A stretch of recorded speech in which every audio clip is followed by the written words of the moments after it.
laut Indonesia dihantui masalah sampah.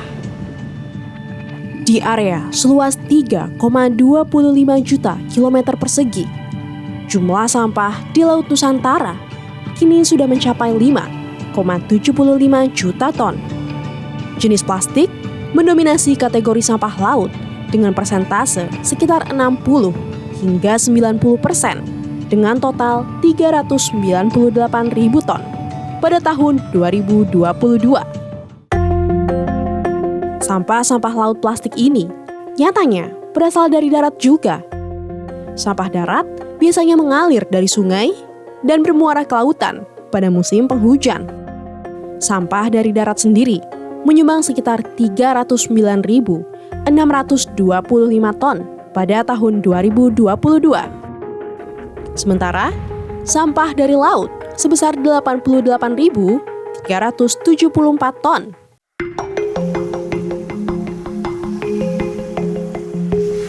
Kabar baiknya, selama tahun 2018 sampai 2022, jumlah sampah laut plastik berkurang lebih dari 35%. Meski begitu, pencemaran masih berdampak signifikan bagi nelayan serta masyarakat pesisir yang menggantungkan hidupnya pada lautan.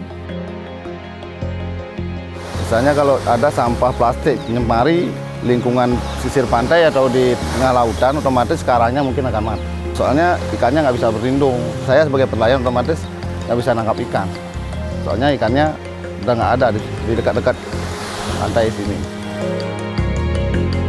Saya sebagai nelayan terganggu karena alat mancing saya nyangkut banyak sampah gitu. Terus umpan saya nggak dapat samaran dari ikan gitu.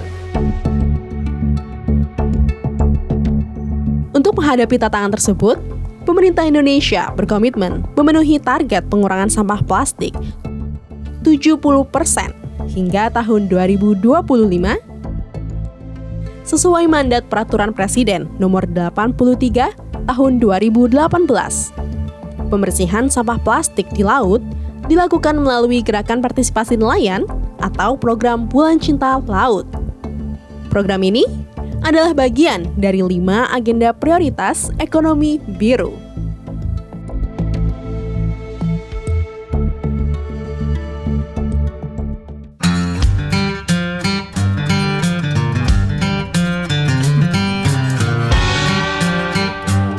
Pada 24 Agustus 2023, puluhan nelayan berkumpul di Pantai Serangan, Kota Denpasar, Bali. Kita sisir dari arah pantai ini sampai di pertigaan di Sekretariat Mabes Garut.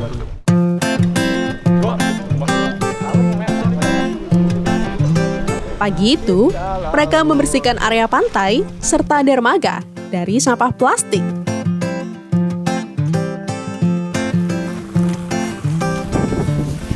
Saat ini saya berada di Pantai Serangan, Denpasar, Bali, di mana para nelayan lokal rutin melakukan aksi bersih-bersih pantai. Nah, saat ini saya akan bergabung dengan para nelayan dan juga warga untuk melihat bagaimana mereka bisa tetap menjaga laut bersih dari segala sampah. Tahun ini, Bali menjadi salah satu dari 18 lokasi pelaksanaan Bulan Cinta Laut. Pada tahun 2022, program ini telah melibatkan 1.508 nelayan secara serentak di 14 lokasi pesisir seluruh Indonesia. Total sampah yang terkumpul 89,44 ton. Melalui aksi ini, sampah yang ada di sekitar pantai dikumpulkan serta dipilah berdasarkan jenisnya. Sampah organik, anorganik, dan residu. Selama sekitar 1 jam aksi berlangsung, puluhan nelayan telah mengumpulkan 95 kg sampah. Lebih dari 28 kg berupa sampah anorganik.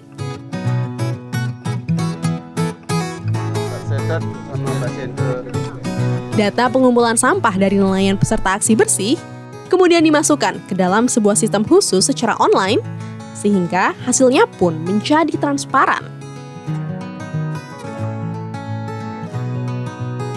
Nah, saya sendiri hari ini berhasil mengumpulkan sampah sebanyak 3,57 kg. Sementara para nelayan biasanya bisa membawa rata-rata 1 kilo sampah dalam sekali melaut. Lalu nantinya sampah-sampah ini akan dibawa untuk ditukarkan ke bank sampah ataupun dibawa ke TPS sekitar.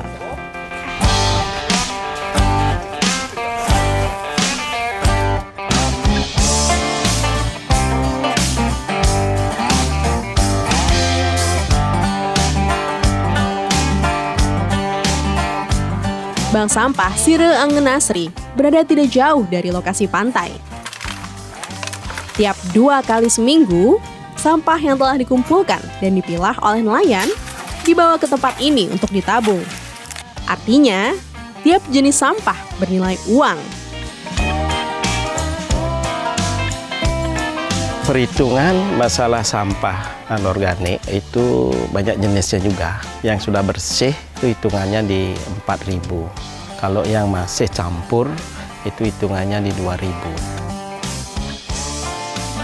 Bank sampah Sire Angen Asri telah berdiri selama lebih dari 5 tahun. Selama itu pula, bank sampah ini menjadi salah satu unsur penting dalam menjaga kebersihan laut. Salah satu upayanya dilakukan melalui program Bulan Cinta Laut atau BCL.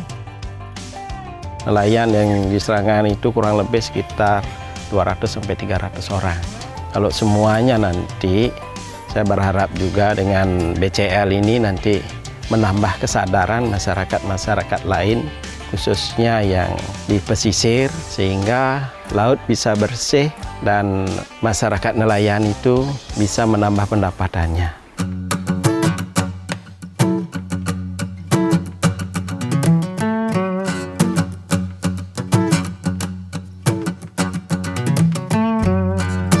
Selain menjanjikan pendapatan tambahan, kesadaran nelayan dalam mengelola sampah laut plastik juga dipupuk secara rutin melalui sejumlah pertemuan. Kelompok nelayan Gunung Segara biasa berkumpul seminggu 2 kali dengan ditemani seorang penyuluh dari Kementerian Kelautan dan Perikanan. Sejak tahun 2019, Imade Satya Witnyana mendampingi komunitas nelayan Serangan. Ia pun mengedukasi mereka untuk terus menjaga perairan sekitar. Pasalnya, Pantai Serangan merupakan pintu terakhir dari sampah daratan yang bermuara ke laut. Sosialisasi yang kami laksanakan yaitu sosialisasi terkait penanganan sampah dan sampah di laut harus kita bersihkan. Kita sebagai pelaku usaha atau nelayan harus juga memerhatikan sampah yang ada di laut. Yang dimana semakin banyaknya sampah nanti di laut, maka produksi atau hasil tangkapan nelayan pastinya akan menurun. Sampah baik di laut tuh ada kayak karet, ada plastik dan lain-lain. Namun nelayan masih kurang menyadari bahwa bagaimana cara mengolahnya. Sehingga itu sebagai tantangan kita untuk memberikan sosialisasi atau penyuluhan atau mendatangkan narasumber untuk nelayan yang agar memahami bahwa sampah bisa kami olah. Dipakai lagi, apalagi kena panas, itu bisa mengandung racun kalau dipakai. Selain pendampingan, program Bulan Cinta Laut juga dilengkapi dengan pemberian apresiasi kepada para nelayan yang mengumpulkan sampah terbanyak. Selama 1,5 bulan program berlangsung, para nelayan dan masyarakat pesisir mengumpulkan total sampah sebesar 1,4 ton.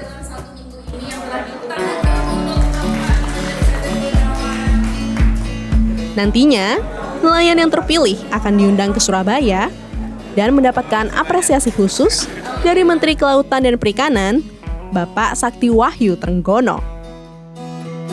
Melakukan kebersihan untuk memungut sampah itu kami tak ada rasa malu untuk memungut sampah. Yang saya malu adalah artinya desa kami kotor. Sekarang dengan adanya Cinta Laut ini sangat positif sekali. Dulu sampahnya banyak, semenjak ada Pencinta Laut ini, jadi ya udah baik, udah bagus. Juga ada pariwisata kami banyak. Edukasi dan apresiasi baru satu sisi program Bulan Cinta Laut. Melalui BCL, nelayan juga diimbau untuk selama setidaknya 1 bulan mengambil sampah plastik di laut sambil mencari ikan. Untuk mengetahuinya lebih lanjut, saya ikut melaut bersama salah seorang nelayan. Di waktu sore hari, nelayan biasanya pergi menebar jaring di laut. Nah, kali ini saya akan bergabung dengan nelayan di Serangan dan Pasar Bali untuk ikut menebar jaring dan juga mencari ikan. Hari itu, saya mengikuti aktivitas Ketut Kertanegara, seorang nelayan dari kelompok nelayan Guna Segara.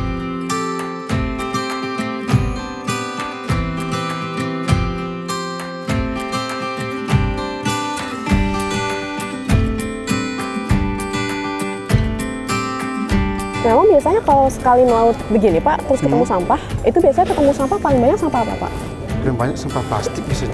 Botol dia kena ngambang di laut, plastik-plastik kresek tuh, nempel-nempel di jaring biasanya. Biasanya kalau sekali melaut, itu bisa ngumpulin sampah berapa banyak Pak? Kalau dulu sampai 2 kilo, 3 kilo. Sekarang semenjak adanya penyuluh dari BCL tuh, Bintang Cinta Laut, semakin hari nelayan kesadarannya tumbuh, dia mau sampah pelan-pelan, sekarang mulai berkurang. Ya, hampir 75% sudah berkurang. Keberadaan sampah di Laut Indonesia dipengaruhi banyak hal. Salah satunya, posisi geografis kita yang berada dekat Samudra Pasifik, tempat adanya zona akumulasi sampah laut plastik terbesar, The Great Pacific Garbage Patch. Arus laut seringkali membawa sampah ini ke laut dan pantai Indonesia, sehingga Indonesia ada di urutan kelima negara dengan sampah laut plastik berdasarkan sebuah riset yang dirilis tahun 2021. Di tahun 2022, Sistem Informasi Pengelolaan Sampah Nasional atau SIPSN mencatat timbulan sampah Indonesia mencapai 35,8 juta ton. Memang kalau dulu Pak, sebelum nelayan itu sadar akan pentingnya menjaga laut dari sampah, itu dampaknya itu apa Pak sebenarnya? Selain merusak lingkungan di laut, itu tumbuh karang, nah, terutama sampah-sampah plastik. Banyak yang ikan-ikan tuh makan plastik jadinya kan. Lalu kalau ke tangkapan nelayan sebenarnya ngaruh nggak sih Pak? Apa kalau misalkan jadi banyak plastik itu saat nanti jaringnya diambil, nggak taunya lebih banyak sampahnya daripada ikannya, itu pernah nggak kejadian gitu? Itu sering terjadi, Bu. Makanya kalau dulu nelayan lihat sampah di jaring langsung dibuang. Sekarang udah enggak sampah di jaring dipungut dan dibawa pulang. Iya, karena kesadaran nelayan sudah mulai tumbuh kayak saya bilang tadi. Tak hanya berdampak pada peningkatan kualitas dan kuantitas tangkapan ikan, nelayan pun kini bisa lebih nyaman dalam melaut karena tidak ada lagi sampah yang ikut tersangkut di baling-baling kapal. Dampaknya, durasi melaut pun bisa lebih singkat, sehingga pengeluaran bahan bakar pun juga menjadi lebih hemat.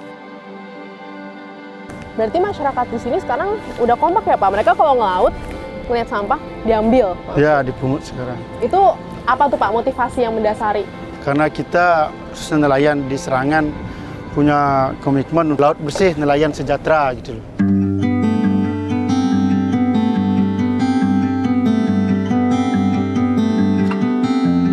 Keuntungan pengelolaan sampah laut plastik juga terlihat di Kabupaten Buleleng. Sejak 2018, para pengelola sebuah bank sampah desa aktif memanfaatkan sampah laut plastik menjadi produk bernilai ekonomi. Contohnya, meja ini. Dibuat dari 20 kg plastik HDPE, meja ini diolah selama 16 jam dan dijual dengan harga Rp600.000. Tak hanya digunakan di minimarket desa, meja hasil daur ulang semacam ini juga digunakan di Taman Kanak-kanak Desa Tembok. Meja yang saya dan teman kecil saya ini gunakan bukanlah meja biasa. Meja ini sangat unik karena terbuat dari sampah plastik yang diolah dan didaur ulang menjadi meja yang bernilai ekonomis dan dapat digunakan untuk aktivitas sehari-hari seperti yang saat ini saya lakukan. Sampah plastik yang jadi bahan meja ini berasal dari tutup botol plastik yang dikumpulkan nelayan.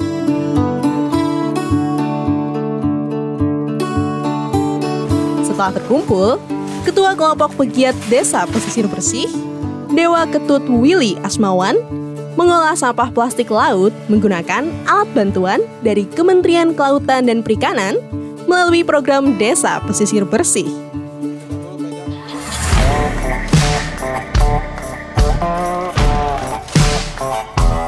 Mesin cacah,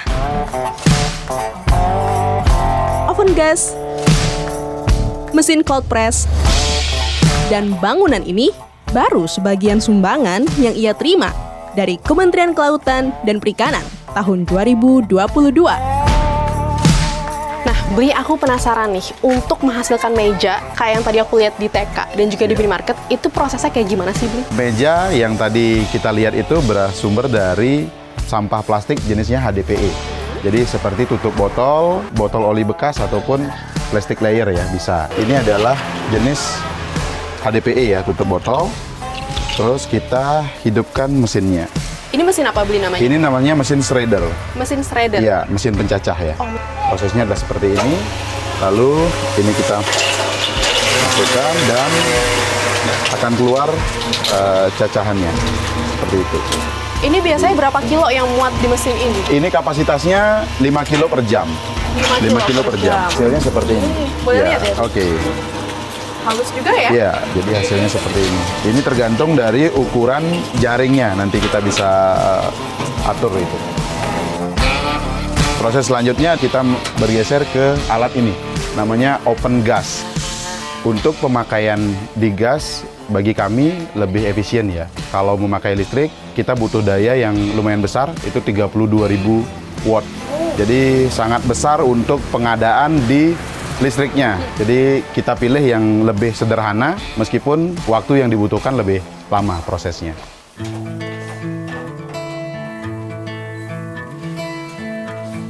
Jadi hasil cacahan yang tadi kita masukkan ke sini. Jadi kurang lebih sekitar 12 kg hasil cacahan untuk mencetak papan ukuran 80 x 80 cm. Setelah itu kita masukkan dan kita nyalakan kompornya. Dan ini prosesnya berapa lama? Ini prosesnya kurang lebih 3 jam. 3 jam? 3 jam di suhu 150 sampai 180 derajat. Oke, gitu ya. Kita tutup ovennya. Ya. Tutup ovennya.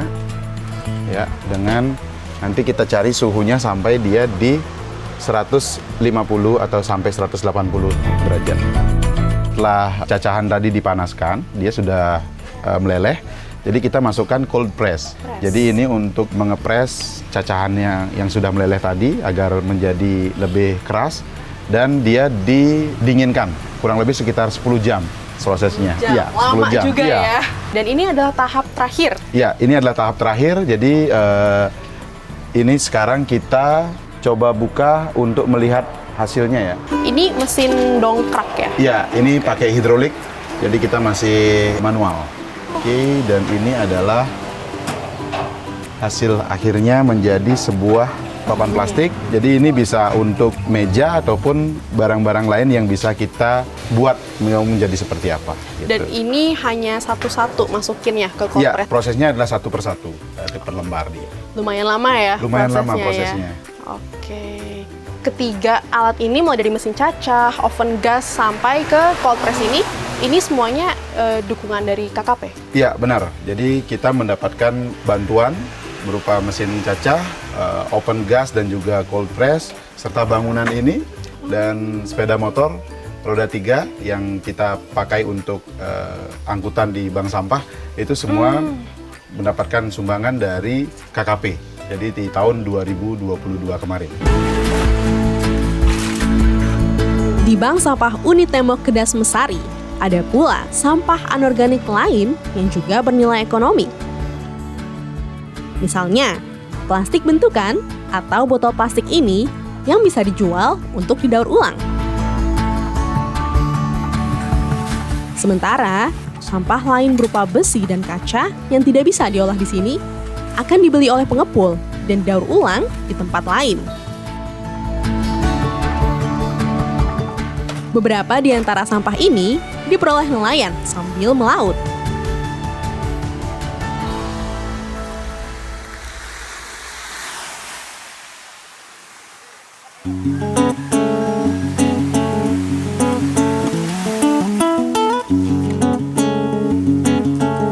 Kesadaran para nelayan untuk aktif memungut sampah sambil melaut, salah satunya muncul melalui pertemuan rutin bernama Sangkepan.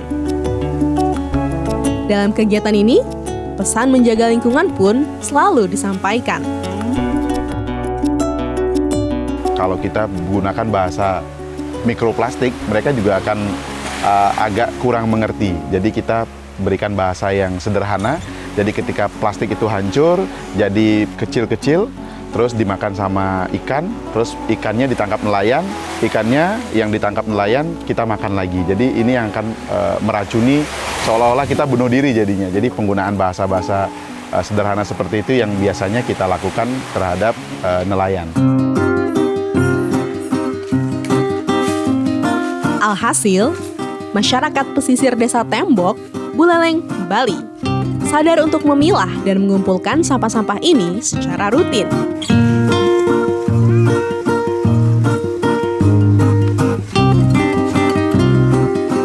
Data sampah kemudian dicatat melalui aplikasi khusus, sehingga mekanisme perhitungan sampah dapat terlihat dengan jelas. Biasanya ada berapa volunteer, Bli? Kita di masing-masing banjar itu biasanya ada 3-4 orang volunteer. Gitu. Kalau ini sampah yang sudah dipilah warga ya? Ya, ini sampah yang sudah dipilah warga dan ditabung di bank sampah. Oke. Dan ini adalah mesin angkutnya? Ya, ini adalah armada angkutnya dan kebetulan ini adalah merupakan bantuan dari KKP untuk kita di tahun 2022 kemarin. Kementerian Kelautan dan Perikanan memberikan bantuan kepada Willy karena ia aktif membangun desa pesisir melalui pembangunan kesadaran dan kemandirian masyarakat di tingkat desa dalam mengelola sampah secara bijak dan tepat guna. Ia juga berkolaborasi dengan pemerintah desa setempat untuk menyediakan insentif berupa pelayanan antar jemput gratis bagi anak-anak yang keluarganya tergabung sebagai nasabah aktif Bank Sampah. Bank Sampah Uni Tembok Kedas Mesari dan pemerintah Desa Tembok juga menyediakan pelayanan kesehatan gratis. Jadi pos kesehatan desa yang terintegrasi dengan program Bank Sampah. Terintegrasinya tuh gimana itu, Beli, maksudnya? Jadi setiap warga dari Desa Tembok yang menjadi nasabah aktif di Bank Sampah, mereka akan mendapatkan pelayanan kesehatan dasar secara gratis di Poskesdes. Bisa gratis? Iya, gratis. Jadi tanpa bayar, jadi preminya bukan dengan pemotongan saldo di tabungan Bank Sampah, tetapi preminya adalah kesadaran. Kesadaran dalam hal memilah sampah dari sumber dan juga menjadi nasabah aktif di Bank Sampah itu sendiri. Berarti kalau misalkan warganya itu mereka rutin menabung sampah, itu mereka bisa mengakses layanan kesehatan di sini, tapi saldonya tetap nggak dipotong? Iya, dari pelayanan kesehatan dasar, bersalin, bahkan penggunaan ambulan. Sampai bersalin dan ambulans, iya. Wow, keren banget. Kita berikan reward dan punishment. Rewardnya adalah ketika mereka menjadi nasabah aktif, mereka akan mendapatkan pelayanan kesehatan secara gratis di sini, dan punishment-nya ketika 3 bulan mereka tidak melakukan penimbangan di bank sampah, ketika berobat ke sini mereka akan jadi berbayar. Jadi seperti itu. Pemberian insentif ini pun sesuai dengan peraturan kepala desa yang sejalan dengan misi Kementerian Kelautan dan Perikanan untuk membuat masyarakat pesisir sadar akan kebersihan laut. Terkait dengan program dari Kementerian KKP yang kita bangun sebuah sinergi, jadi model kolaborasi yang orientasinya sebenarnya adalah satu. Jadi untuk membangun kesadaran kolektif. Yang kedua, mewujudkan tujuan atau kita bersama dalam hal penanggulangan sampah plastik khususnya melalui satu program yang memberikan insentif bagi masyarakat. Jadi masyarakat kan beda-beda background-nya ya. Jadi beda-beda latar belakang sosial dan pendidikannya. Tentu ada hambatan-hambatan yang tidak boleh dibilang kecil dalam menyampaikan upaya diseminasi tadi. Bagaimana mereka agar mau aware terhadap sampah, kemudian bertanggung jawab terhadap sampah yang dihasilkan. Tak hanya melalui peraturan desa, pemerintah Provinsi Bali juga seturut dengan misi membuat laut wilayahnya bersih. Melalui peraturan Gubernur Bali nomor 47 tahun 2019 tentang pengelolaan sampah berbasis sumber. Salah satu program kami dari Dinas Kelautan bagaimana menjual dalam tanda petik promosi kepada wisatawan bahwa ini loh pantai di Bali sudah bersih dan sebagainya, karena ini salah satu menjadi daya tarik wisatawan. Jangan sampai dulu tahun pernah di daerah Kute sempat terjadi sampah yang berserakan, itu nggak bersih kan, nanti daya tariknya mengurang. Jadi sekali lagi program Desa Bersih Pesisir itu menjadi salah satu program prioritas kami untuk menjaga keberlanjutan sesuai dengan visi misi pemerintah Provinsi Bali.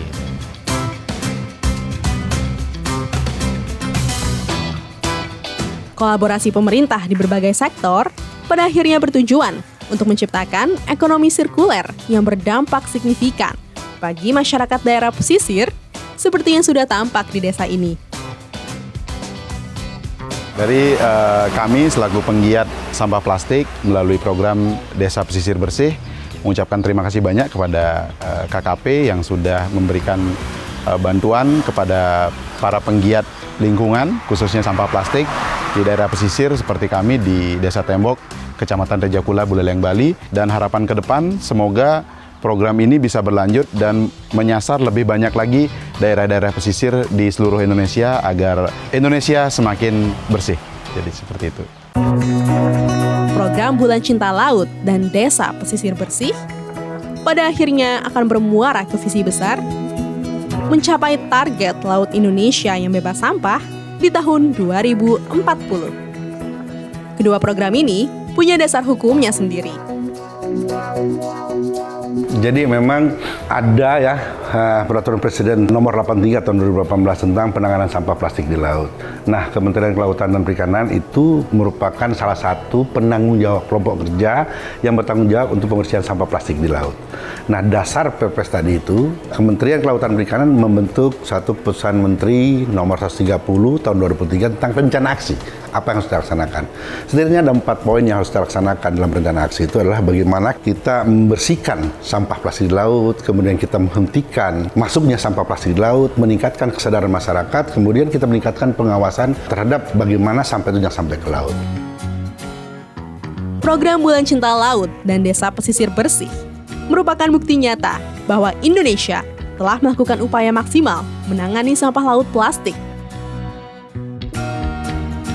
Selain terlihat melalui berbagai data dan angka, kesuksesan kegiatan ini juga tampak dari indikator lain. Bukan hanya di Bali, saya tahun lalu juga surprise.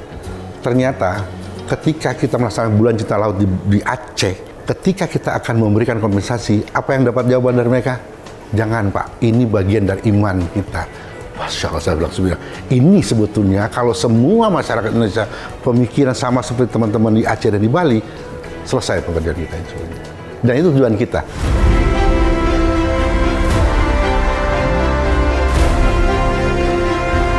Dengan berkurangnya sampah plastik di laut, nelayan Indonesia sebagai garda depan pemanfaatan kekayaan laut Indonesia pada akhirnya akan merasakan manfaatnya.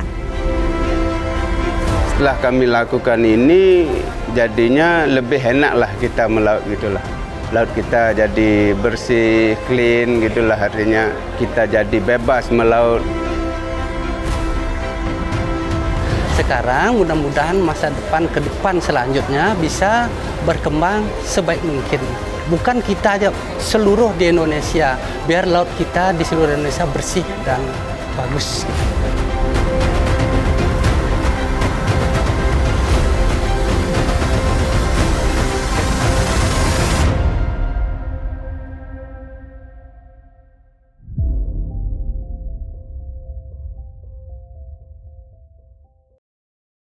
Yeah.